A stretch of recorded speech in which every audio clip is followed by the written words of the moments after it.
It feels very parallel to when white people look at people of color and say, the reason you're unhappy is because you are so focused on race. If you weren't so focused on race, you would be happier.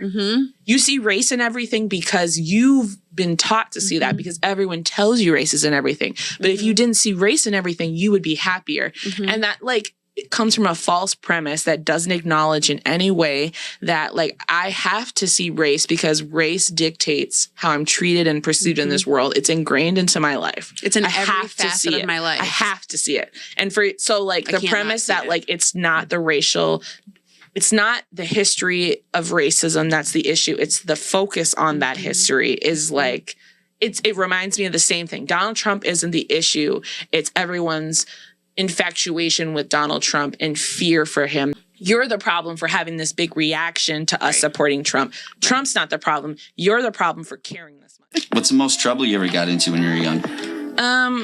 I didn't really get into, like, got caught for, or like... Yeah, like, I mean, is there an incident where you got in big trouble for something? When I was, one of those times that she left me, she came home and I wasn't there. Oh, that's bad. That's fucking terrible. I had to go to bed immediately when she... you know that I had to call 911 for my kid? Yes. Did I tell you that? Yeah. That was the scariest moment of my fucking life. And I was probably like 7. Oh, so much horrible. We were biking, and I just was like, I used to break rules when she wasn't there. Yeah. So she'd be like, "Don't go too far," and I'd be like, "Don't come back too soon." On my way out. All right, so it's all your guys. Whenever you're ready, I'll mute myself.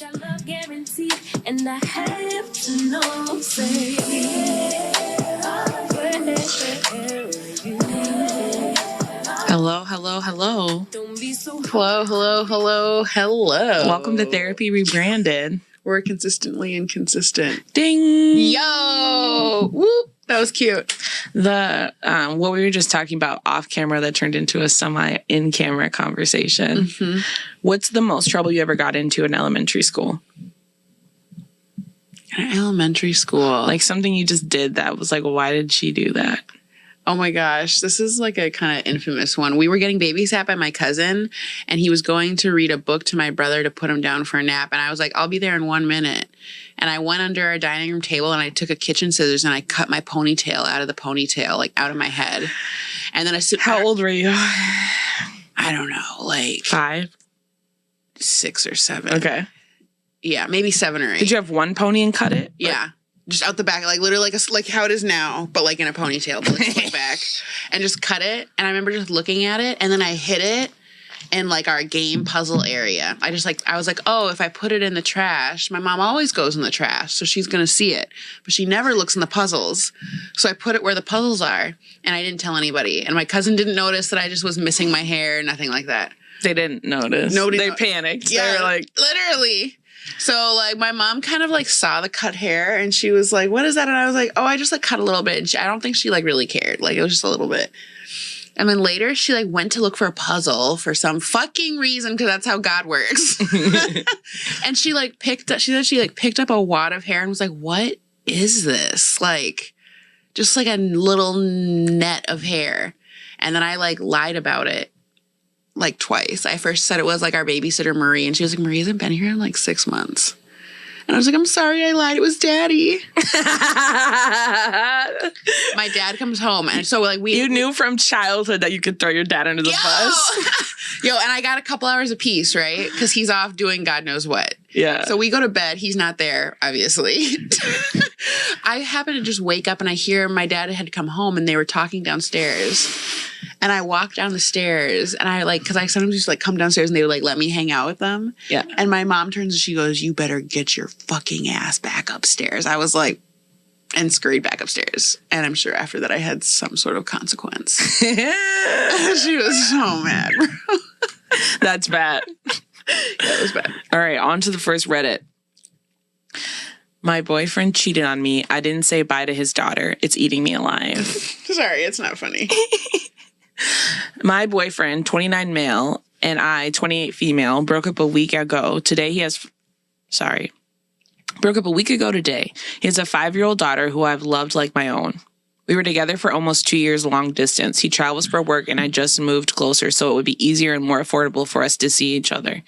Can you really form a relationship with a child where they feel like your own from long distance? Questionable. I found out he was cheating on me last Thursday. We should circle back to that. While we were in the same city and he was staying at my place. When it all came out, he went home to his mom's. We live in the same city now. I decided the next morning there was nothing left in this relationship for me. I wouldn't be able to forgive him, and it didn't seem like he wanted me to take him back. Oof. We were supposed to pick up his daughter the next day. I dropped the rest of his stuff off Friday morning before he went and picked up his daughter.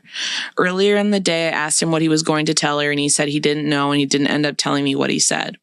I feel like a total a-hole for not saying bye to her, but I'm not strong enough to. He made his decision and he needed to clean up his own mess, but something has been nagging at me, telling me we should have told her together. I'm just grateful she's still young and likely won't remember me for long. That's not true. I remember all my step family. Sorry, lady. The multiple ones. I do too, and it's not that they have an impact necessarily, and not all of them. Not all of them. But some of them do. But this sounds really bad. Is 2 years long enough to make an impact? How old is the daughter? I think she's like 5. 5 to 7. A 5-year-old daughter. Yeah. I don't know. It's weird. It's sad no matter what. A family that I felt like I was a part of growing up, but they were like a step family or whatever. The daughter is like getting married. And like, of course I wasn't going to be invited, I guess, but it's just kind of odd. Yeah. It's like this odd, like I used to spend every holiday and every weekend with you for years. Mm-hmm. And now we just like don't talk. That's not this situation, but I don't know. Similar situations with step siblings. The thought of hurting her is the worst part of this breakup. I would do anything for her, and I let my own hurt get in the way of telling her goodbye and that I'd always love her. Any advice would be appreciated. My ex and I won't be friends. I don't want any contact with him unless there's an emergency with his daughter and I need to help. Did I mess up? Is this just part of grief and ending serious relationships? This is my first, quote, serious relationship, and I don't know what I'm doing. Yeah, I think that last part. You don't think so? Write her a letter in the future. What were you saying? What do you mean the last part? Oh, like, are you just overreacting basically because of your first serious relationship? It's not that it's not sad. It's not that it might or might not have an imprint on her. I just feel like this is part of having, depending on the age, like, I don't know. This just feels I think it's weird she didn't say goodbye. Mostly because she had moved to that city. I feel like it is weird that she didn't say goodbye, but I feel like this is now like what you have to sit with when you like make that decision. I feel like you can't doubling back. It like makes it stranger. Yeah, it's done now. Yeah. There's nothing else you can do about it. But I don't know. I think it's also a complicated situation because I don't know how he was referring to you. Like, was he calling you daddy's friend? Like, right. How close were they? What was she thinking of? What was she thinking? Was she thinking you guys were going to move in together? Like, how close is she with her mom? Like, what is her relationship like with her dad? Like, there's so much context. I think the biggest damage is actually between her and dad in some ways, because it's kind of like you brought this lady into my life and now she's just gone. Like, those are kind of the feelings I would have. Is like, you kind of acted like this bitch was going to be my new mommy and now she's just like MIA in action. And I guess it's from 3 to 5. So she's like a toddler. I don't know. It's kind of weird though, because she probably doesn't remember life before her. Yeah, exactly. So she's always just been there. So yeah, you can feel bad, but that's kind of all there is to it. You have to like sit with feeling bad, and that.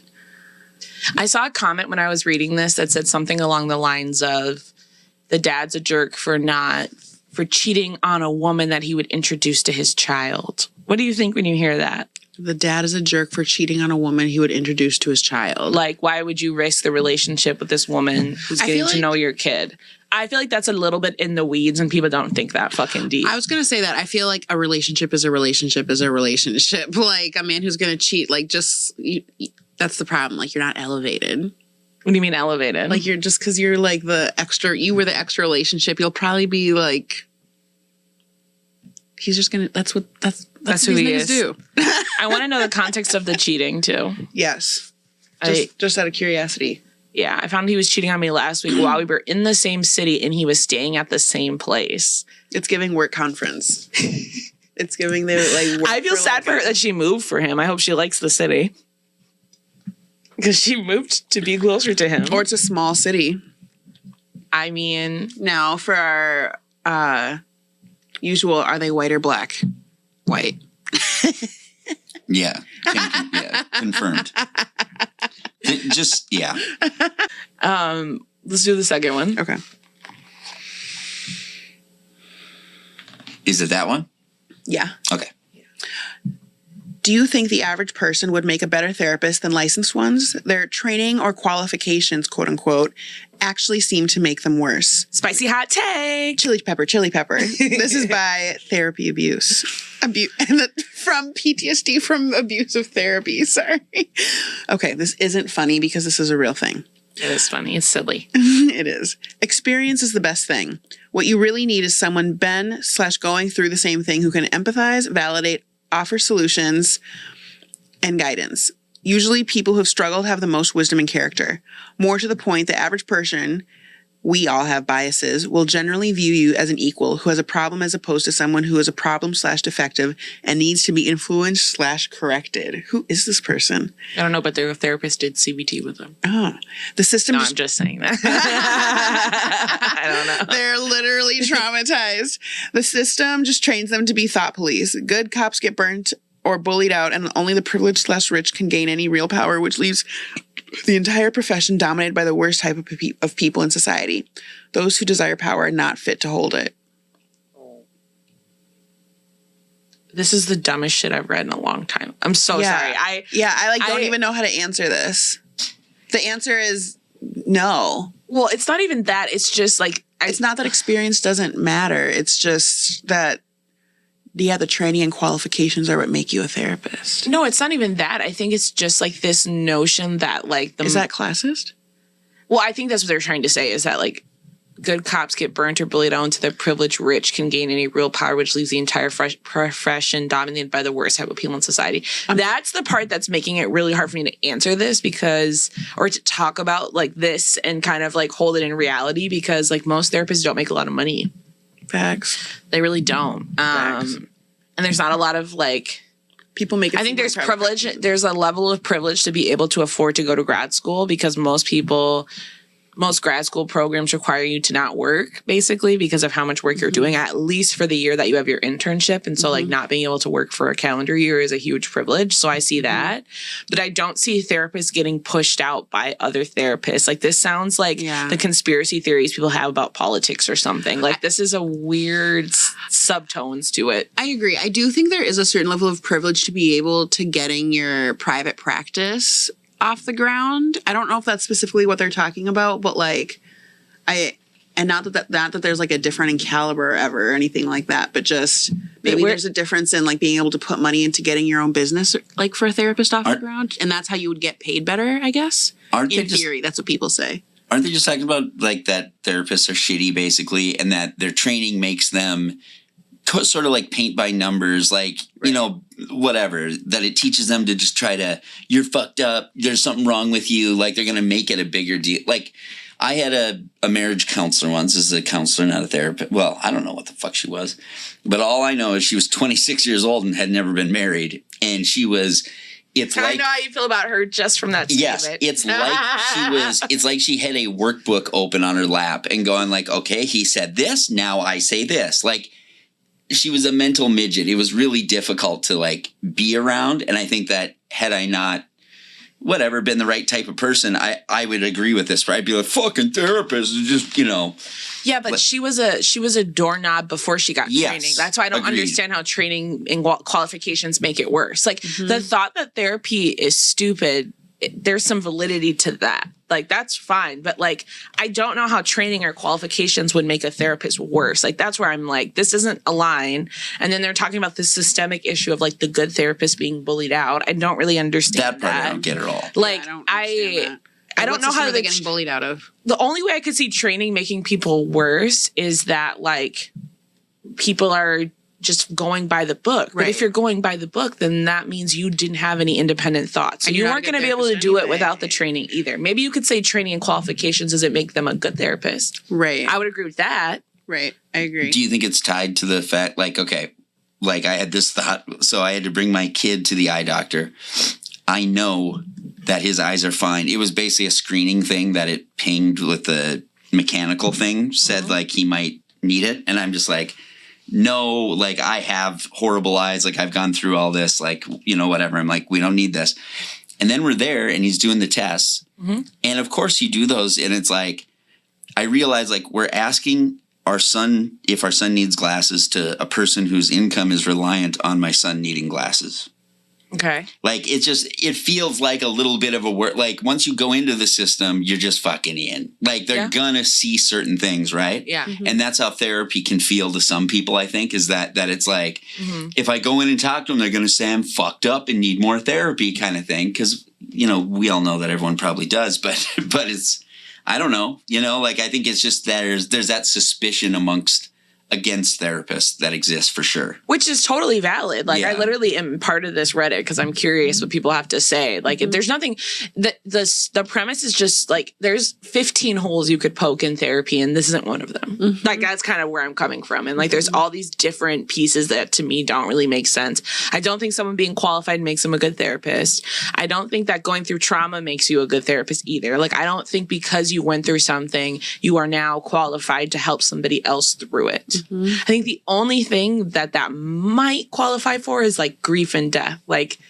I think it's very specific, or like you get a specific skill set when you've had somebody really close to you die. Yeah. Other than that, I don't know. Go through a divorce doesn't mean you have the skills to help somebody else get through a divorce. Have a healthy marriage doesn't mean you have the skills to help somebody else with their marriage. Like, and that's what people fail to realize is like, oh, you've never been married or you never have kids. Nope, I never have. But there's certain things that I'm trained in, and there's certain like things that I like, certain perspectives that I use, or certain just ways that I see the world that I can like connect relationships in a certain way.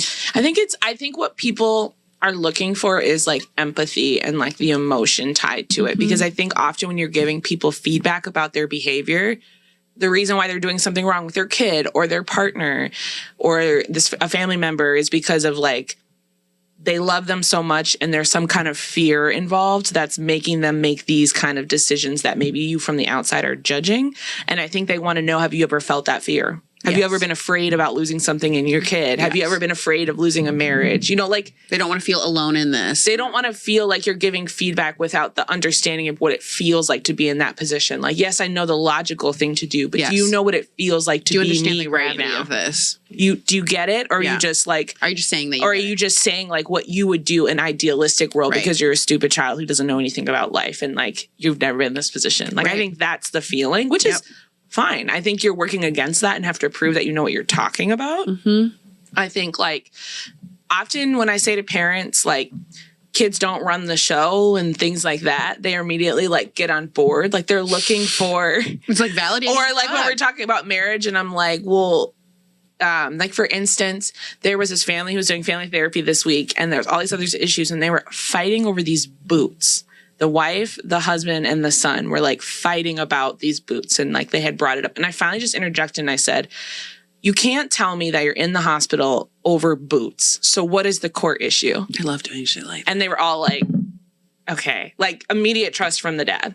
Like sometimes people just need to see like, you're not just a therapist, you also have common sense and you talk like a person. It's kind of like how in these political conversations, there's this debate between like, is it better to be a politician and speak in a presidential manner, or is it better to come across like you're kind of gruff? Plain spoken. Like just kind of like, And so I think it's like the same with the therapist thing is like when I start using plain language, people are immediately hooked in. Like, oh, you're not just a therapist, you're a person who does therapy. That's how it feels like when you like, and you just, your example had this, like when I interrupt people or like if I just am like more direct, I have this couple and like usually, you know, the one party isn't as bought in. And usually as soon as like I give direction or there's some sort of like correction, it doesn't even matter to who, they just kind of get more, like they have more respect from you. Like, oh, you're not gonna, just simple shit. Oh, you're just not gonna listen to me rant for 30 minutes and then tell me it's okay that I'm sad. Right. No, I'm gonna give you direction. Yes. So like this person probably had a shitty therapist and I don't think the training made them worse. So that's kind of what I'm saying. Should we get to the last Reddit? I'll read it. Let me pull it up. These are really good. Javae picked a really good drink for you guys. It's not. It was in Gabe's fridge. Oh my gosh, They're Gabe. Lemon Spritz, a THC Shout infused drink. Verist, yeah. He sent me home. Yeah, he sent me home a 6-pack. Yo, these are delightful. And I killed them in a weekend. I was like, I don't even feel like high. I don't feel anything, but I feel like that satisfaction of like, It feels like I'm drinking a beer, Yes. but a little better. You don't feel high at all? No. I Okay. was already high, so I think I'm going to go drink one then. Yeah. Yeah, do your thing. Actually, I want Rachel's lighter again, but Yeah, go ahead. have it. okay, I'm going to then. Yeah. All right. Yeah. Feel completely sober. Darn. That was the point. That was the point. All right. Found my husband's TikTok and I don't know if I handled it properly. Sorry. So she didn't know he had a TikTok. That's a problem. Such a first world problem, but I love it. That's a problem. Not knowing you have a social media page is a problem. No, that is a problem. That's Even if you're not doing anything sketchy on it, why don't I know about it? why don't I know? I snooped and found his TikTok full of porn videos and comments from him telling these women they were sexy. Some DMs here and there. That's why he didn't tell Oh, you're sexy. I had a really specific You're sexy. race or ethnic background of person pop in my head. Okay, let's hear it even if you're wrong. They were not white or black. Okay.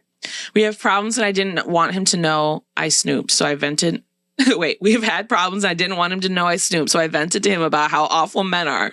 I'm always hearing about people on Reddit finding this out about their husband and how awful I feel for them because of how I resonate with them because of our problems in the past. Oh, God. He knew he found his shit when he said that, babe. Yeah. He was receptive to this and agreed all the above was something he would consider cheating and that I was blessed to have a man that didn't do that. Blessed. It just confirmed what It just confirmed what ethnic background I think he is. What is it? I think he's Indian or Nigerian. Okay. He promptly deactivated the account. I did snoop this morning and he promptly created a new account or accessed a different one he has because I was already following and he messaged someone he was messaging, not a woman, with a message. Hey, I had to delete my old account because it was full of porn, but I'm the guy you've been chatting with. I didn't think it was going this way. I did not think it was going this way. No.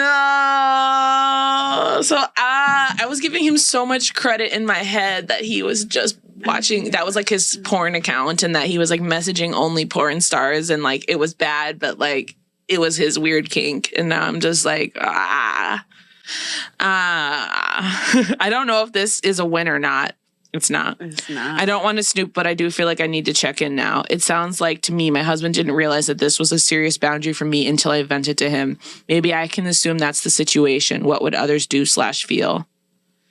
First comment. So he lied to your face and gaslit you into thinking you're a lucky woman for having such a great partner who would never cheat on you while he's cheating on you. Deleted his account as to not get caught in his lie. Then went ahead and restarted a conversation with someone, likely a woman he's been chatting with.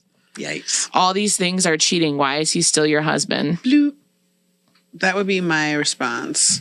Not a very therapeutic response, but I think the biggest issue is the messaging somebody else from the new account. Or from the old account or whatever. Because it's like having a porn account that I don't know about is definitely like not. I don't think it's breakup. It depends how. Having a porn account is not breakup worthy. Yes. I don't know why you have your fucking name and face attached to the porn account you use. Messaging famous women who would never respond. I'm grossed out and disappointed, but it's still not cheating. I know. I agree. Messaging other women. That's it. That's it. Yeah. That's it. He didn't realize this was a serious boundary until now, but now that he does, he deletes the old account, starts a new one, messaging the same person. LOL, okay. So, it's really the messaging the same person. Like, I had to switch. Sorry. My other one had too much porn on it. But did she just say that he understands, but that he still creates accounts so he doesn't understand? So that she's delusional? It sounds like to me, my husband didn't realize this was a serious boundary for me until I vented to him. Maybe I could. So wait, hold on. Your best friend... Me. Mm-hmm. I tell you the story and then plot twist. I'm like, but I think he just didn't know I'd be upset about it. All I want to do is maybe I can assume that's the situation. You're a liar. You would let me be delusional. No, I would not. I would be like, bitch, are you serious? I'd be like, you know, like how black people do at the end, like it's your decision, like do what you want. Yeah. But I'm like, yo, I don't know, but it smells funny to me that nigga's being weird. He's never gonna like. You need to do some extra shit. But also the undertone feels like he cheated before because she kept saying their past. What's in their past? Other pussy. PP, past pussy. Bro, also people know, bro. Like, I'm like... You do. You know in your heart of hearts. Gee, you know. But we've had a situation where I was like, yo. And then you were like, I kind of believe him. And I was just like, I had to stick it out, bro. It was terrible. You're like, I was like, horrible. But you knew I wasn't gonna go then. You thought I was gonna go? No, I didn't. I didn't think you were gonna leave him, but I felt like I feel How like extreme was this cat? Like, I mean, can you give us some broad stroke ideas? I found him on Tinder. Yeah. Oh, okay. While she was out of town. Oh, I'm sure he just like. I'm trying to think of how Rachel recently it was like and I don't have a Tinder, so it was like a friend who had a Tinder that was like sent it to me, and it was like says recently active, says it's 2 miles away. Like Javae sent it to me, and I was driving to work, and I had a panic attack at work, and then I confronted him, and he gaslit me for like 6 hours, and I admitted to it, and then I like stayed, and it was like near the end of our relationship. It was very close to the end. It was like, ugh. I was definitely, and he was like, it was literally the beginning of, I feel like not the beginning of the end, but it was like the end of the end. It was the nail in the coffin. And I remember you saying to me, I remember this verbatim, you were like, it's not the account, it's the lying. And I was like, okay, she's not ready to go there. because I remember telling him that it would be okay with me if we had done it for, like, we had talked about this, and then he did it. And so that's why I like didn't believe him, because I was like, but we talked about this, so why are you sneaking? We talked about the fact that our relationship didn't have to be traditional necessarily. Literally. Like, it wouldn't have, and that's why he had put up the fight about it being traditional. But you know what? I think they do that because they don't want you to do anything. We've talked about this. He didn't want you to do anything. Yeah. He didn't want me to keep going. I think for me, the reason why it was so, if you were not as close of a friend, I wouldn't have told you. No, I know. And I think it was the fact that you were out of town that really nailed it. I was like, felt purposeful. Yeah. And then I was also just like, I remember when I told you I gave you an out, and I was like, this might be like a fake account. And that's like me to a friend being like, you could lie and just be like, yeah, this ain't him. And that's her like really loving me. But that's not good. No. That's not good. It was bad, bro. Yeah. And then he pulled it off immediately. Yeah, he deleted it immediately. Yeah, he deleted it immediately. Because, that would be the next question is, let me see it. Let me see what's on the account. And this was literally like the biggest thing that we had discussed in our relationship was like, yo, if you do some weird shit, I'm going to find out. Somebody will tell me and I will find out. I've been saying that for like 5 years. He's like, all our friends are in relationships. They'll be fine. Not friends of friends, bitch. Not friends of friends. Which was literally what I was thinking. Is just having a secret, or not secret. Like, there's one benefit of the doubt I want to get. I mean, there's no benefit of the doubt to actually give the dude, but I'm sure he was getting off on it. There was something that I just thought of, which is like, I can be oddly aloof about certain things, and I can see absolutely going like, yeah, like I have a TikTok account, but I never use it. But yeah, I have it, and we've never talked about it. And I feel like there's been situations in relationships where things like that can be blown out of proportion, where the person's seeing it as a big deal. And I'm just like, I just truly don't. I can't think of a specific example, but I'm just wondering if you guys feel like that's just, where's the line on that? So, like, for instance, I think if the Tinder account hadn't had the, like, active recently 2 miles away, I would have felt different. Mm-hmm. Oh, I meant more like TikTok and these kind of things, I guess. Tinder's a clear violation. Oh. Yeah. I think that not telling about the TikTok, I mean, if you put your name and number connected to it, I'm going to see it. So I think if there was any energy towards hiding it, that'd be more suspicious. I think the bigger thing is, like, when she fished or whatever, he deleted it. That's like the most sketchy part to me. Yeah. Because I think, you cannot know you. Like, I wouldn't lose my mind if I didn't know my boyfriend had a Twitter and he did have a Twitter. I think it's more like, what's the intent of this active page? It's like on Reddit, I'm never posting. Mm-hmm. I think it's all about intent. Agree. Like on my Twitter, I'm not posting. Yeah. I'm just being a creep and looking at what other people are posting. Yeah. Do you think that when you're married, you should be able to look in the other person's phone? No. Okay. But I do think refreshing. I do think though that depending on circumstance, I can see why it's asked. Like, show me. Show me. Oh, yeah, I've showed before for but sure. I actually think show me is less toxic than go through your phone at night. Because it's transparent. It's either you're going to show me or you're not. And then you're not going to show me, then I get to decide what to do with that. Yeah. Instead of like the last week or whatever when she like snatched out of his hand. That's crazy. Crazy. I like the dude who threw his phone on top of the cabinet. That my friend's like, oh, it's up there now. I'm going for that bitch climbing. I'm climbing. Easy climb. Easy climb. Barefoot on the countertops. But you're always tired at other times, bitch. Now you're acrobatic and shit. Let me get up there. No, literally. Let's move on to our topics. We have 2 topics. I want to talk about Love is Blind. Let's do it. I watched the whole thing and then I just like was like, here's the interesting parts, Rachel, and like literally like fast forwarded. Go to the other one first of him. Which is good for me. I was telling Javae this, but I get such bad anxiety watching dating shows. Like even sitting next to her, I was like squirming out of my seat, bro. And this is bad. Because the secondhand embarrassment. It's secondhand embarrassment. Just like how the people are like, yo, you're on television. Like why none of them ever talk about this. Ever. Like and it's like I want somebody to like break the fourth wall and be like, yo, you're acting like this on national television?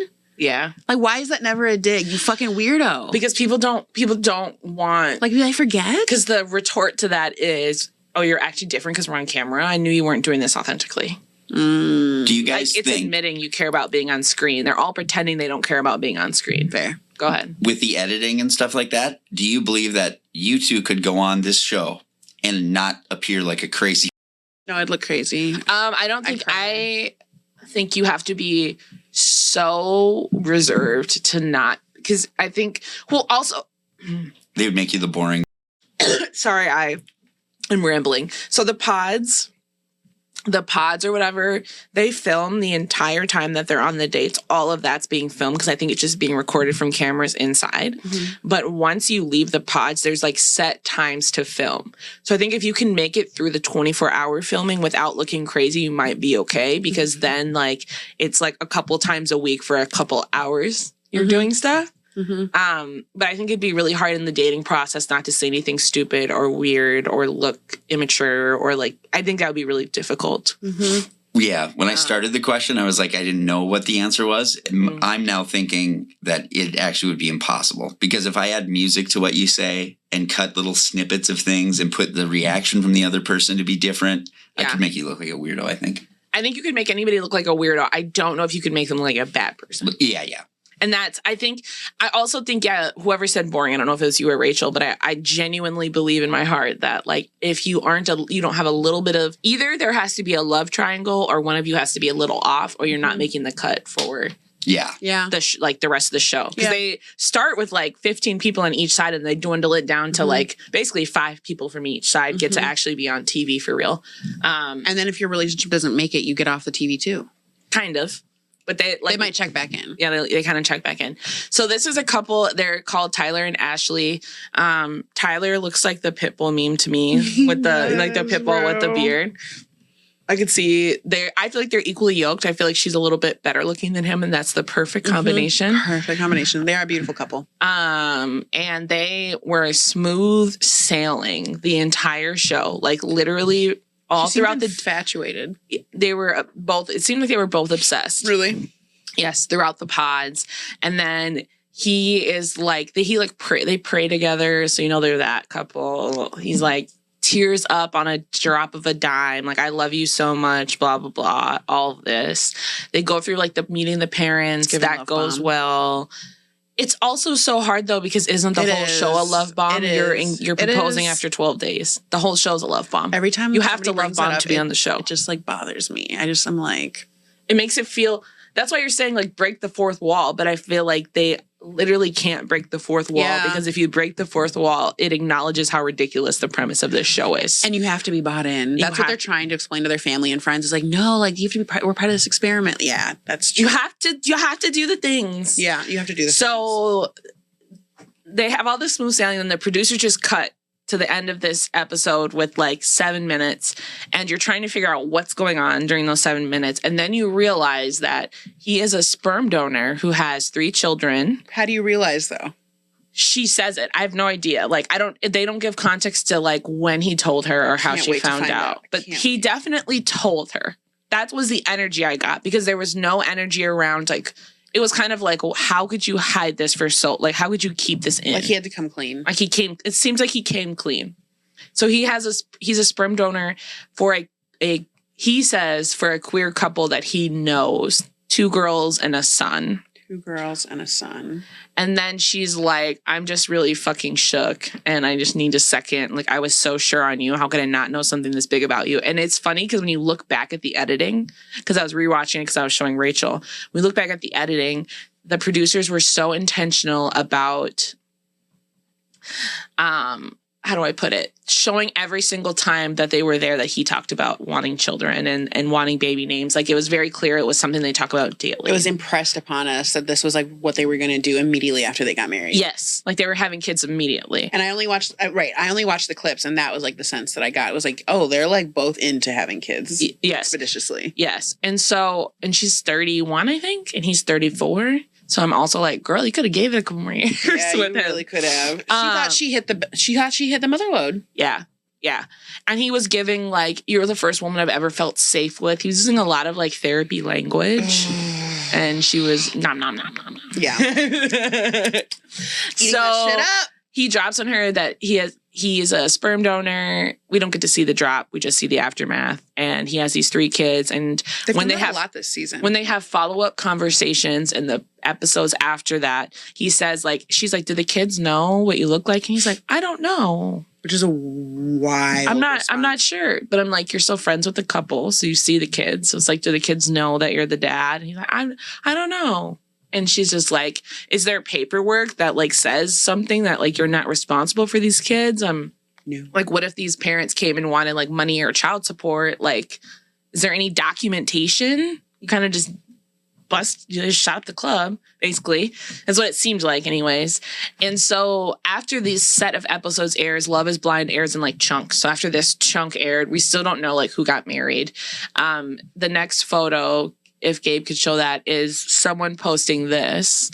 Allegedly, there's all these different stories coming out, but it's very clear from the pictures he's around the kids. And he be wearing shirts like that say, like, what, #1 dad and stuff? Yeah, we were seeing stuff like that. And apparently babies. The accusation is that he scrubbed his Instagram clean of them, and his mom scrubbed her, like, Facebook clean of them, as in the grandma. Which is like, wild. Before he came on the show, and that he was in the kids' lives before that. I don't know if that's true or not, but it's very clear he's met them and knows them. This is obviously all alleged, but could you imagine, because we don't know if they got married. We have no idea if they got married. Could you imagine if they end up getting married and then the show comes out and this comes out? What are you doing? I don't know. Going ballistic. Is there any explanation for this other than he's a sociopath? No. Other than he really is just a sperm donor who's, like, the cool uncle, and he, like, choked when she was like, do they really know you? But it has, because he thought that was too much to handle, which isn't okay, which is still an issue, but it's not sociopathic. These are his fucking children. Bro, he's comfy on somebody's floor. He's a sociopath. Right. You don't lay around like that with someone else's Bro, these kids. are through the like, years. taking You don't. picture- Right. You don't. With their Christmas pajamas on. These are like multiple years. This is the same child, multiple years. Yeah. And then someone else tried to comment, which I don't know if this is accurate, but, like, that one of the baby moms is, like, with a woman now, and he's like, he's just trying to, like, spin the story. I don't know if any of this is accurate. Yeah. All I see is these pictures, and it just tells me it's not giving sperm donor. Bro, and also, this sounds crazy, but does he look like he is going to be donating his sperm? Is that a crazy thing to say? Does he look like the guy that would do that for free? No. Yeah. Who are the guys who donate sperm? Like, you know what I mean? It is a kind of odd, like, you know. Do you know that there's men who are obsessive about it and literally, like, lie and go to, like, they have, that's, like, their kink. Mm-hmm. There's documentaries about it. Like, they literally, like, they go to different countries, and, like, there's one, they're, like, have hundreds of children. And they're just, like, moving around these sperm banks that don't communicate with each other. Disgusting. And then, like, posting on, like, all these forums, people who can't afford sperm on their own, and, like, he's inseminating them through sex. Breeding kinks. Are you impressed that she knew to ask about the paperwork thing? Because I am. Yes. Yeah. I'm like, how would you think of that? She's like, I don't want to be tied to this shit.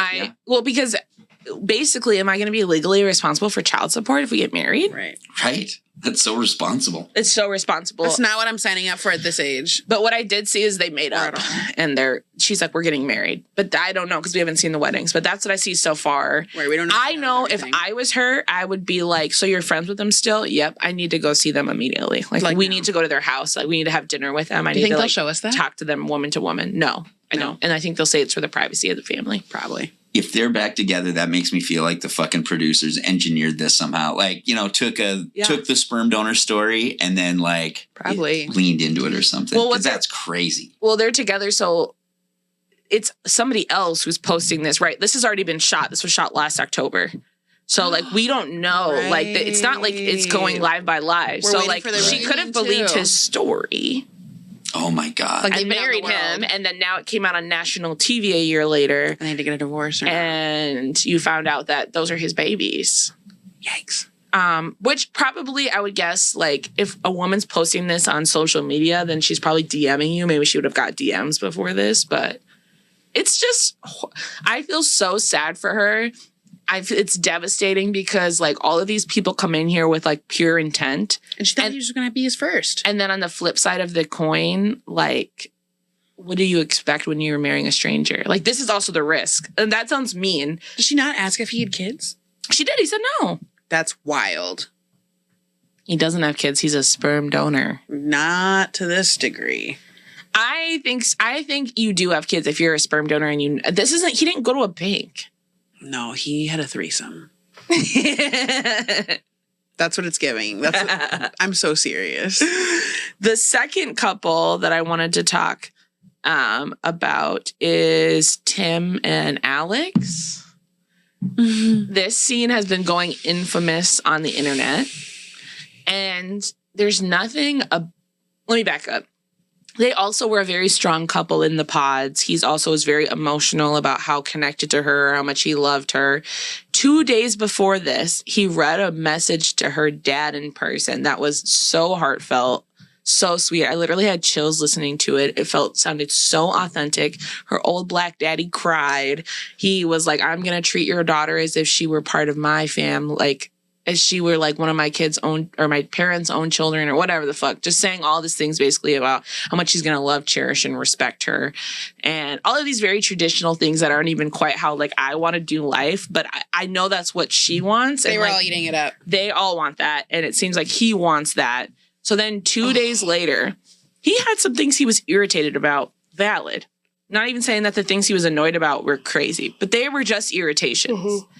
And he literally breaks up with her and is so mean to her. Yeah, he was cruel. He was cruel. He literally ended the conversation by being with, well, I'm glad we can agree on one thing, which is that we never want to see each other again, and got up and walked out. And she wasn't saying that at all. She was shocked he was ending the marriage. Over a little bit of, literally all it was a little bit of communication. No, it was that she wasn't responding quick enough one day when they weren't together. And then when his parents came over to meet her, they hung out for 4 hours. And after the 4th hour, she went and took a nap. And he was like, you don't respect my family. You don't respect my life. And the only feedback she was giving him while he was going in on her about all these things and being very kind of demeaning in how he was saying it. All her feedback was basically, why are you giving me this energy? All you have to do is tell me what you want. This is a learning curve. I'm trying to learn. Let me learn. I wish you would have came in the room and said yo, don't take a nap. This is really important to me. Come out. Or you would have told me afterwards how you were feeling. Clearly she don't want to be in that family anyway, if that's how the son is. But I just couldn't. I was blown away. And when somebody who is all in and then something minor happens and they change their mind, were they ever all in? No. That was just performative, right? That's how I feel about it. Yeah.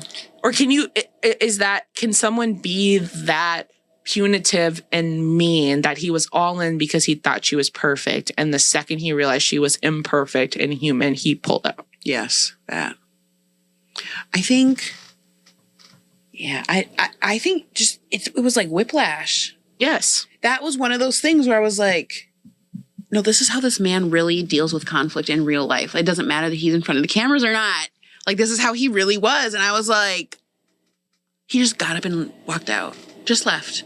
Yeah. That like feels like a personality disorder or No, it bipolarism or something like that. That's crazy to me. It was like, it almost, I was watching this and was like, Yo, he switched. He would have been abusive if you guys stayed together. Like, this is punishing, cruel behavior. Yes. He literally was like, I shouldn't have to tell my wife how to do basic things. I was like seeing down the tunnel for her. I was like, I'm sad that she has to experience this, but I'm glad that he's doing it now. Absolutely. And she was like, you literally just cried to my dad about how much you love me 2 days ago. Why would you do this? Why would you do this? Jesus and then not even try to fix the relationship. And he was like, well, why would I lie to myself, basically, and pretend like I would ever go to the altar with you? I would never. Oh my gosh. Like, people who have those extreme boundaries, you know, like that. I just can't relate to people like that. It's such a hard, you know, and I wish I had more of it, but it's crazy to me. Some people, how severe they are with those things. It feels like it comes from a place of fear. Yes. Like if I let up a little bit, I'm going to be hurt, or like I'm going to be less of a man, or whatever his thing is. Like feels like it comes from a place of fear. Like there's something very vulnerable about being open to whatever outcome happens. Going into a conversation and knowing the outcome ahead of time is not vulnerable at all. Going in and being like, no matter what they say, I'm going to break them down and tell them, fuck you, fuck no. That's not vulnerable. Coming here with an open mind and being like a little hopeful and okay to the fact that she might disappoint you and you guys might still get divorced, but you're going to try. That's way better. Way better. And that's kind of what she was saying is like, we still have weeks until the wedding. Like why, or 10 days or something. Like why wouldn't we at least try to the end was the energy. And he was kind of like, why? Like she wasn't worth 10 days. Even like, look at his stance. It's such like a dismissive, like. It's giving dad. It is. It is. In a bad way. Dad. Yeah, she's beneath him for sure. He was trying to like discipline her. Yes. Yeah. He was the disciplinarian in their relationship. Icky. I don't like that. It was disgusting. I balk at that. Do you think he wanted her to chase him? No. Or like, do you think he was legitimately done? No, I think he was. I think he was legitimate dumb because she said to him, she goes, wait. If there's any, she goes, I actually want to explain myself and talk about it, but only if there's any chance that like you're open to just hearing this. And he was like, I'm open to listening. And she's like, right, but like, are you open to the fact that like we could continue forward? And he was like, I said I wasn't.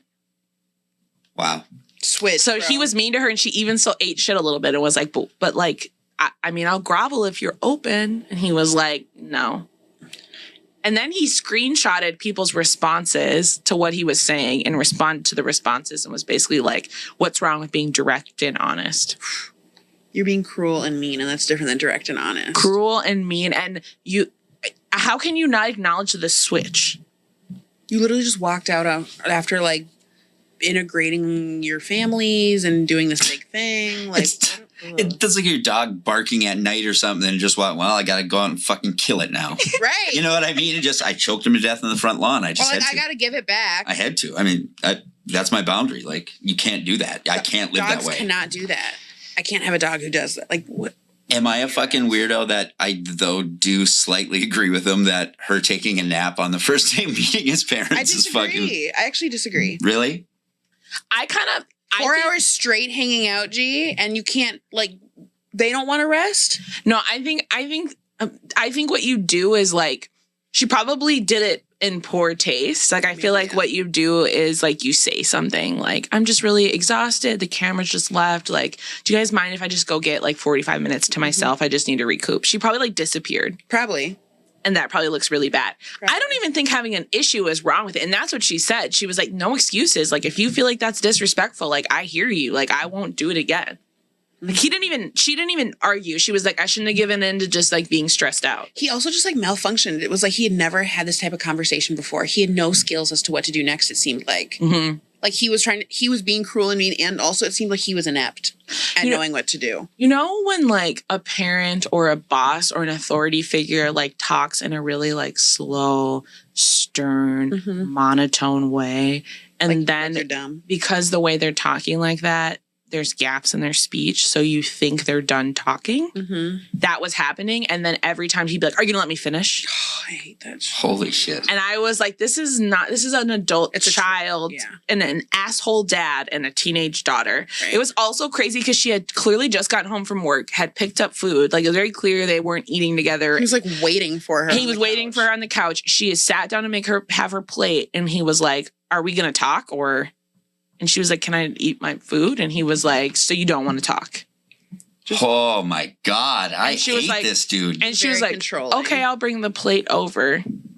Like it was a statement to, it was like, you're telling me I'm unimportant and you're disrespecting my manhood if you don't come over here immediately. Like he keeps score. Like he's that guy. He's like tallying up everything. And when he said, he was like, I took meeting your parents so seriously, and then started listing off every single thing that he did for her parents to the point that I was like, oh, you like are holding on to this in your heart. Like he was like, I got up at 8 a.m. and I went to the store. And then when I came home from the store, I did the dishes. And after I did the dishes, I grilled food.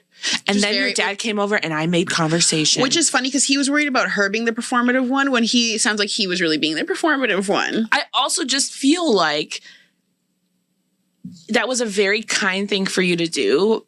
It wasn't a big enough thing for you to lord over my head. Like, this is wild. It was kind until you said that it wasn't really kind. You were just doing it. It's also what you do when you're meeting your significant other's parents. Yes. It's literally what you do. Yeah, and I'm also like, so you only grilled, so I'm guessing she cooked? Like, I'm like, I said, like, nothing about this feels like she did nothing. Right. And then he posted screenshots of their texts, and he was like, does this look like a woman who wanted to get married? And it was her giving like one word answer. It's like being like, yeah, I'm home, safe, it's fine. He was like, does this look like a woman who's ready for marriage? Ew. Holy shit. And it was really weird because his parents were really measured and appeared very normal. Like, he was having a conversation with them earlier when they had met her, and he was complaining slightly about, like, we have differences in communication. And the mom was like, she must know her son, because she was like, Tim, you're not going to find anybody perfect. Like, you got to find somebody who you're willing to, like, work through those things. Like, it's really hard to go from two separate people to messing a life to one. Like, there's a learning curve. Like, you guys are going to be okay. And he was just like, I could tell he was like, and one ear, not the other one. You didn't feel like you didn't feel judgmental parents or whatever, like, you know, where he was deeply offended or you know, like, of what happened because of how it looked. Maybe. Because that's like, you know, in my marriage, my first one, I would have been that way maybe the very first time. Like, if she went and took a nap the very first time, I'd be like, oh God, that makes me look bad. Like, now I wouldn't give a fuck at all. I think she was wrong. Like, it's not even if she was wrong or not. I just think, like, she could eat that. The reaction was crazy. Yeah. And she ate it. No doubt. She literally ate it and was like, okay, I was wrong. Like, she literally was like, okay. Which is the start of He was the type of guy, this is the kind of shit. It was clear that the day before, he was trying to argue with her. And she was like, I'll call you after work. And then she called him after work, or maybe when he got off of work, I'm not sure. And then he was like, oh, now you want to talk? I don't want to talk now. And he literally was saying to her, like, you think we have to do things on your time? I'm like, this is an adult man in his 30s? Abusive dynamic for sure. Deeply insecure. Deeply insecure. You know what's interesting is he reminded me of somebody that I used to really have feelings for when I was really young. And I was like, this was toxic and I didn't see it. This was toxic and I didn't see it. Because they also, what they do is like, they're very intentional and very emotional and all of these things. And then the second you fuck up, they flip. I've been with someone like that. Like, oh my God, I can't believe this guy who presents a certain way to everybody else is being soft and loving with me. And then boom. Switch. And then you're hooked in. Does, you know, I said it seemed like a personality disorder. Is there, I know you're not diagnosing here or whatever. I'm just saying, is it consistent with a specific one?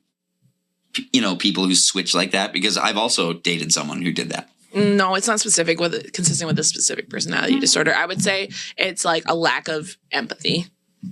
And I think it's like there's an instability in it, but it's really hard because, so like someone with a personality disorder would likely, like, let's say he had BPD.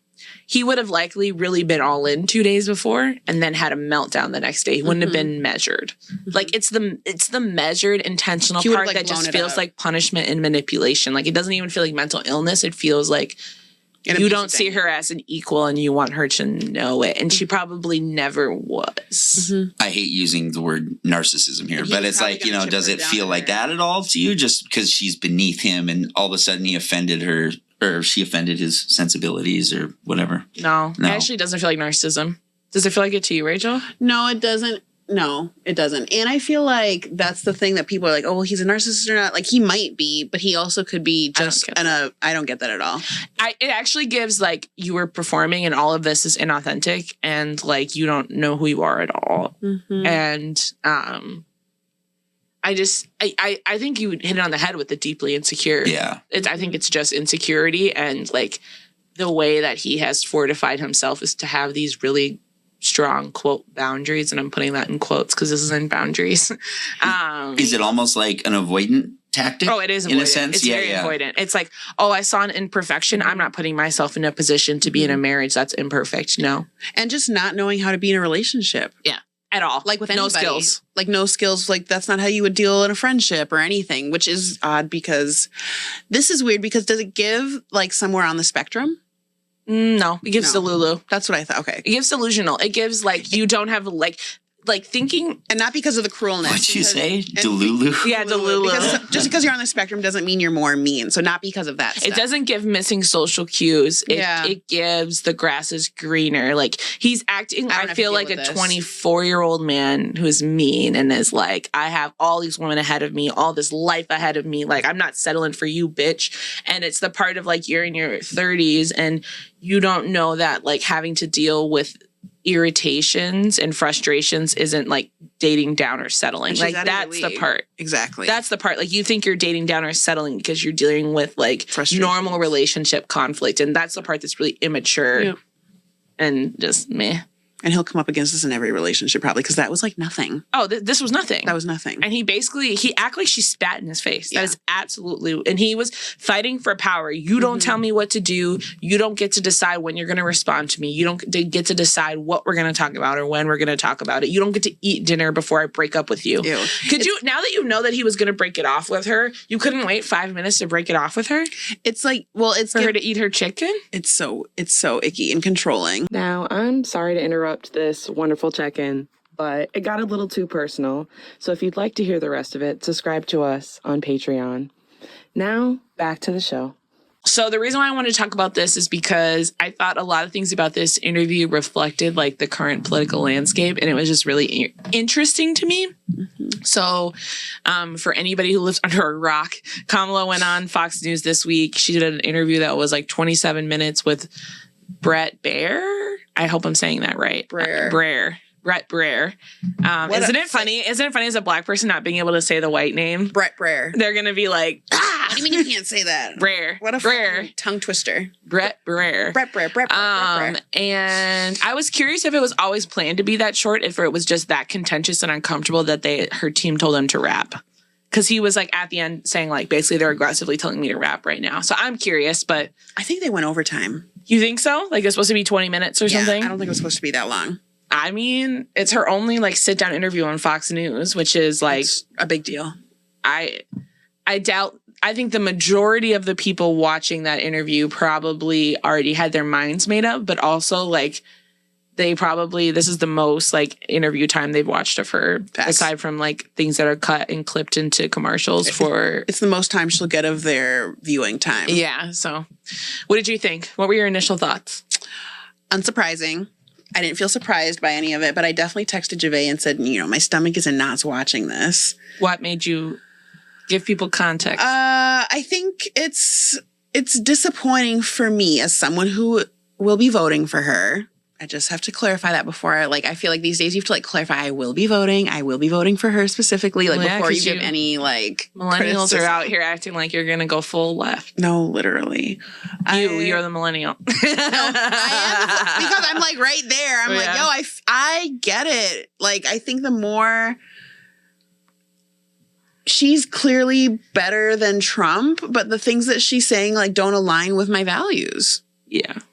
Like the things that she's saying about war, the thing that she's saying about spending money on the military, like the things that she's saying about even just how she answered questions. Like I understand marketing. I understand PR. I understand her needing to I understand her being on Fox and she can't give certain answers, but I don't know. It just, the more I see of her, I just literally am keeping waiting.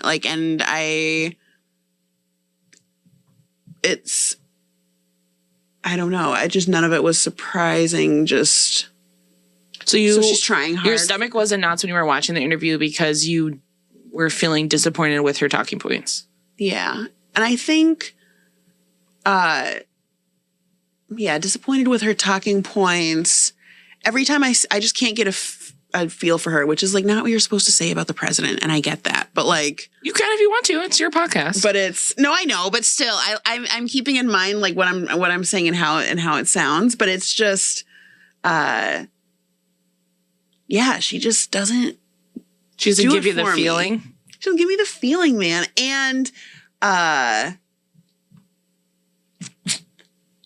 yeah, just the whole like rah of it just doesn't. I'm just like not into it. I feel like the rah wore off, and I'm actually feeling a little nervous. I don't hear a lot of rah. I know she raised a lot of money, so that's great. Like I know that. I agree with that.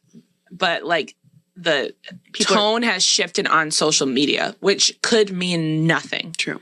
I mean, we all thought Hillary was definitely going to win, and a lot of it was a reflection of social media, like us being in our social media bubbles. So, like, both Rachel and I follow a lot of people and a lot of, like, Palestine content.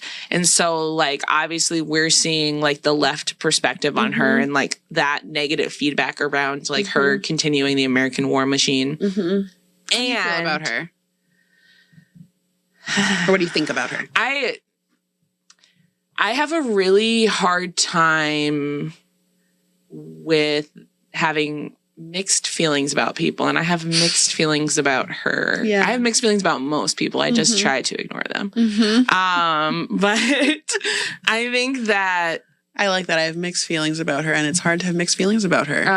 But I think that I wish she was a lot of things she wasn't. And at the same time, I don't expect her to come in and change foundational systemic issues. And I think that's a lot of the left feedback, or at least like the very far left. And I'm not saying that they're extremists at all. I think they're revolutionaries in a lot of ways, and we need those conversations. However, I see them often being like, I don't want to vote for her. I don't want to show up for her because she's not going to dramatically alter the system. And to that I say, like, no president ever has. And will ever do it. I mean, it would be great if they did, but I think like I think a lot of people have not recovered from Bernie and how they feel about the Democratic Party after feeling like Bernie got pushed out and got cheated. And I don't necessarily disagree with those things, but I think that if a white guy can't openly buck against the system and even be the Democratic nominee, I don't know why they think Kamala. Facts. And that's not to diminish her in any way, but I think she's working on getting elected. And one of the things that was kind of hard, I felt like watching her on the Fox News piece, is because I'm not even saying she should have done it differently. That's not even the criticism I'm giving, but it was hard to watch them pull up these points that they're like, look at all these liberal left points, and like her not saying like, I believe in like gender rights. Yeah. Yeah, return it to 2. Thank you. I believe in I believe in transgender. I like gender affirming care. Gender affirming care. Like when they brought up like and they framed it in such a way that there was no way for her to answer that question and not look extremist from their perspective. Yes, and that's part of the trap. And I want to get to that at some point.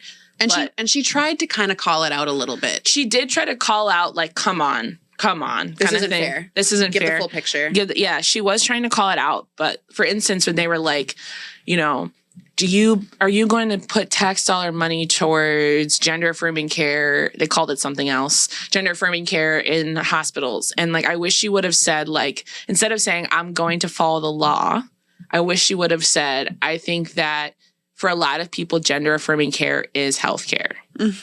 And so I support healthcare in hospitals, and it's up to the American people what is included in healthcare. That would have been a good answer for that audience too, and still upheld. It wouldn't have been. They would have went red. They would have went red. Yeah, it wouldn't have been. It would have been a good answer for us.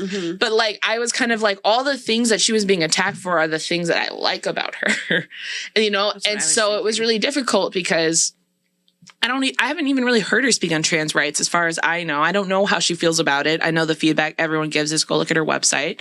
So I'm not saying it's not out there, but I just was like, it was hard to watch her have to play the game of not recognizing the humanity of all these different groups of people or like not outwardly saying it, like towing that line. She was towing the line a lot of being like, I'm going to do what's required of me. Like basically saying like, I'm not going to flip the script. Don't worry. Yeah. Same with the immigration stuff. She's like, I'm talking to Border Patrol. I'm going to follow the law. We're going to. But I feel like she did a really good point on that because the only point about it that really hit for me was like, these are systemic issues. This has been going on forever. And I felt like that was very valid. It's honest. Yeah. It's the most honest thing that I like. And it's the most transparent thing. Like, you can't expect me to do something about this. And she did try to bring up points about Trump and he really just wouldn't let her and like wouldn't follow them. So I think you said this to me and maybe you could expand on it, but saying like they kept trying to ask her to diminish Joe Biden. You were kind of saying she can't do that right now. Oh, because she's this is like from other things that I've seen, but like because she's still the vice president, but she's also running, and she did it right at the end, and so she's having to play catch up. Like, you know, they had on October 7th, they split up her and Biden to have two different things so that she could get some shots on her own doing some like memorial stuff for October 7th, but so could he. And they had her do the more hard-hitting thing, but they still had to have him do something. And so even with her views, she still has to follow Joe Biden, what he said. Otherwise, they're going to be like, oh, so you've just been lying and this is your new party? Like, she can't. Her party rules right now have to kind of mirror his. And she can't really, even if she's going to do something different, even a little bit or switch, she has to be really careful because people are going to pick apart if she's differing from him because he's still in office. And so it's not it's not like a vote of confidence for her if she does that. Like, she kind of has to uphold what he's doing while also being, I'm going to be different, which is why I think they picked the slogan like moving forward or something. Yeah. It's giving same but more, which is what they're kind of going on, which I get. So she kind of can't, I think she can't defend things the way that she would like to because she has to stick to so many different party lines. There's so much like red tape in front of what she probably wants to be able to say too, in terms of her own platform or what she wants to do. Because in the back of her mind is I have to uphold also like what like Joe Biden's presidency kind of for him. Like, he's not doing interviews for her, endorsing her really, which is what I think a sitting president would do normally, as like to do like that handoff. So she's kind of having to play both roles a little bit, like do the handoff for him, which is a little clunky, probably. Do you feel like it discredits her that she was saying Joe Biden was like fit to be in office and fit to run? Do I think it discredits? Yeah, because I think like in Fox News, a lot of like the feedback and I think a lot of the Republican talking points are like, you're clearly a liar because you lied about Joe Biden's competency, but he himself dropped out of the race because he's incompetent. So you knew he was incompetent and you lied about it. And that's kind of like they're holding her feet to the fire for it. Like, I think they deserve to hold her feet to the I'm not even like, that's like a fair question is like, it's a fair question, but she's not going to be honest about that. She's just not going to be like until maybe she'll never. Why? That would tarnish. That speaks to what she would do. Like, it speaks to trust, I think. Yeah. It speaks to like trust that like the American people would have in her. Like, what lies would she or wouldn't she tell? Which that's what the president does, is lie to us. But you're not supposed to blatantly say, like, I knew that he wasn't fit and we still let him run. Like, that's insane. You can't say that as somebody running for president. I also think that the way that they handled it was correct. I think that when there's if you think about America as a company, which is in a lot of the ways how we run, like when there's an internal issue within a company, they figure out the solution to the issue before they acknowledge how they're going to solve it. Like, companies don't say, like, we have a bad CEO. They replace the CEO and have those conversations internally. So, like, just because nobody was outwardly saying to the American public what they were thinking about Joe Biden's competency, and I don't think he was incompetent the entire time. And I don't necessarily think he's unfit to be president now. I just mostly felt like you promised us you were here to beat Trump. Why are you running again? Like, I don't feel like we signed up for you to run again. That's where I was coming from. Like, I didn't feel like that anyways. But, like, I don't think there's anything disingenuous about solving an issue on the inside before you acknowledge that there's a problem. And that's kind of what they did. They were like, okay, this is how we're going to do this, this, and that. Okay, switch him out, do this, that. Yep. How do we give him dignity while we do? This is like how companies work. America's a company. They're changing over the CEO. Yeah. There's certain like dignitary things you do and do not say. There's certain like you And of course there's stupid rules. Like there's so many stupid fake rules in politics, and that in itself is dumb. But again, and I know asking her that is going to make her look dumb. Yeah, exactly. That's what I'm saying. It's like a continual like they're holding her accountable for her functioning within the system. And I think there's some fairness to that in a certain way of like, we want you to disrupt the system, but that's not really what they're saying. They're kind of picking out systemic issues and they're placing them on her. And literally the president is not here to disrupt the system. No. It's not their job. We want them to, though. We really want them to because we want a leader to disrupt a system. Yeah. But we can't expect the president to do that. They're literally the epitome of the system. Like they can't do that. So another part that I felt like reflected the current political landscape. The first part is I felt like neither of them were talking to each other and acknowledging what the other one was saying. I felt like Kamala tried to do it with him, but he was like a moving target. And but then I felt like very early in the interview, she stopped kind of earnestly engaging and just started, not that she wasn't, that's not true. She stopped trying to answer the questions because he was cutting her off and clearly had agendas and just started saying her marketing talking. Like she was like, I'm just going to get my points out to the American people. Like, and so it was really, it came across as like. Which is probably what they coach her to do is like, if you just feel like he's not listening, just like try and get some shit out. Yeah. But it came across as like, it just felt frustrating to watch. I didn't like how he was cutting her off and talking to her. Agreed. I didn't like it. I felt like she was in a lose-lose situation because like if she lets him cut her off, she looks weak. But if she stands firm, they're going to think she's aggressive or like not likable and bitchy. And like they were kind of saying like she didn't answer a single question, but the questions he was trying to do like yes, no questions. They were gotcha questions. And they were gotcha questions. And she was like, I'm not dealing with this. As she should. Right. Yes, and we would expect that of any like male president to do the same as like not, you're not going to let the interviewer dictate the thing. You're running for president. So I think she went with that, which was good. But it definitely, people are all on her about learning about her platform, which I don't really get. Like nobody.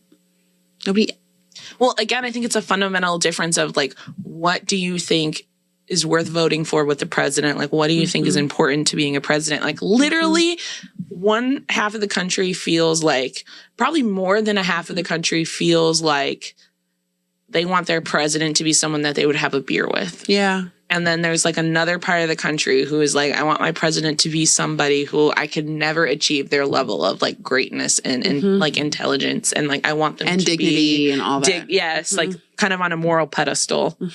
And I think we're all kind of fighting it out over that. I think one of the hard things is that I feel like a lot of people are acting like they wouldn't vote for Kamala because they wouldn't have a beer with her. And I'm like, you wouldn't vote for her even if you would have had a beer with her. Like, that's not, like come on. Let's be honest. I want to have a beer with her just to be nosy because I want to know what she actually thinks about some of this shit. Not even if she's a good or bad person or whatever the fuck. I just really want to know what she thinks. Yeah. Half of this stuff isn't even what she thinks. It's just policy that she can't change. Yeah. And I also feel like they're looking for her to fuck up so much that she's like tiptoeing a bit, which is okay. Yeah. But she's correcting people. She's being firm. She's just like being very thoughtful about, I think, what she said. You can try. She's like picking words carefully. The other thing I noticed when I was watching this is I was like, oh my God, the MAGA movement and Fox News have created this media frenzy that like now we're all in this trap and we can't get out of the trap. And the trap is that Donald Trump for years has been saying extremist things to get in the media, to get attention. All the time. And now, in these last month or two, he's trying to walk back some of his extremist takes or just deny that they ever existed.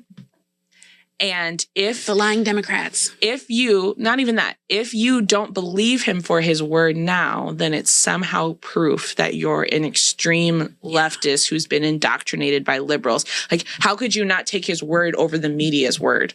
But the reality is that, well, what he's saying now hasn't reflected the last decade. And everybody's looking at us. It's like so wild. It's like they don't care. They're like, no, you've been indoctrinated the last decade. Now all of a sudden there's this like flip from being like when you're conservative, you were indoctrinated. Now, if you're like too left, then you were indoctrinated or something. And I think it's on both sides, right? Like, I think both sides are calling each other extremists, but I don't think both sides are being extreme. No. And that's like the mind fuck of this both sides argument is like, for instance, it's like him saying, like, oh, they're saying I would use the military against the American people. I would never. But he did. And that's what and like, but he did. They're pulling this up in an interview to be like, what do you have to say for this? And he'd be like, I don't believe him. And it's like, I'm glad she said, but he did do these things and they pulled up the thing. That made me glad and that made me happy. That was satisfying to watch. yeah. But then she goes like, I don't believe him. And he's looking at her like, ooh, like slack-jawed. Not even slack-jawed. He's just looking at him like, see, even when you have the truth in your face, you literally have video proof you deny it because that's how much you hate Donald Trump.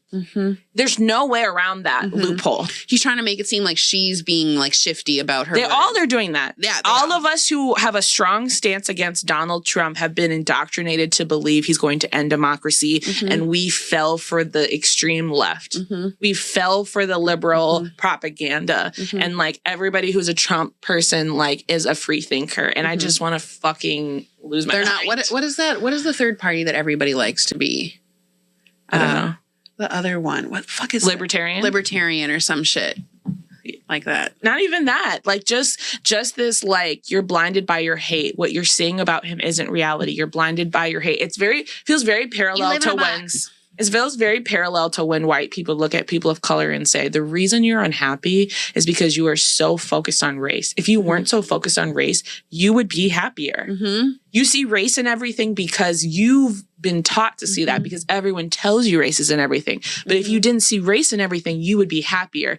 And that like, it comes from a false premise that doesn't acknowledge in any way that like I have to see race because race dictates how I'm treated and perceived in this world. It's ingrained into my life. It's in every facet of my life. I have to see it. And so like the premise that like it's not the history of racism that's the issue. It's the focus on that history is like it reminds me of the same thing. Donald Trump isn't the issue. It's everyone's infatuation with Donald Trump and fear for him that is really causing the divisiveness in our country. And it's the way people but they're saying it's the way people are responding to Donald Trump that's splitting the country. Now that's how people are acting. Like you shouldn't be treated like shit if you like Donald Trump kind of thing. You're the problem for having this big reaction to us supporting Trump. Trump's not the problem. You're the problem for caring this much. We You're should the be able problem to vote for whoever we want. And you're the issue. You're an extremist for caring about what I'm doing. And the problem with they, and what I mean by they, it's like the other side or whoever they see themselves as is kind of like, you know, don't indict us for believing in him. Like, I don't want to be racist. I don't want to be sexist. I don't want to be misogynist, any of those things. But I'm like, why? And they don't want those values ascribed to them just for voting for this guy. I'm like, what else is there? Because he's not those things, Rachel. He said it. He wasn't. Oh. It's like it's buying into a completely different narrative. Like it's two different realities in a lot of ways. Like, and that happens so often. It's not the problem. It's your reaction to the problem. It's the thing that people don't like about therapy. It's what they're afraid to have happen in therapy is that they come into therapy and they you tell us your problems and we're like, I think it's the way you're thinking about it, not the problem. That's what people are so afraid of because that is the feedback we constantly get from the world is like, it's not capitalism. It's how you're managing capitalism. Yeah. It's not poverty. It's the fact that you buy coffees a couple times a week. Yeah. Like we gaslight people. It's not the main core issue. It's your response to the issue and you're not managing the issue well enough. And that's your problem. Yep. And it keeps people in that kind of same cycle. Well, it makes you so focused on what you're doing because it creates a belief that if I were behaving differently, this wouldn't be happening to me. So, I'll just change what I'm doing. Yep. And it doesn't work. Yep. Exactly.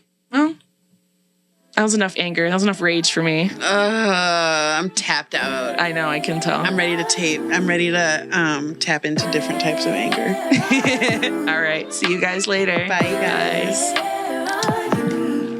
It's the end of the weekend, but I still wanna turn up. Yeah, I still wanna turn up. All I want is to go again, but you ain't picking your phone up. Why you messing my head up? MBC, no relation to NBC.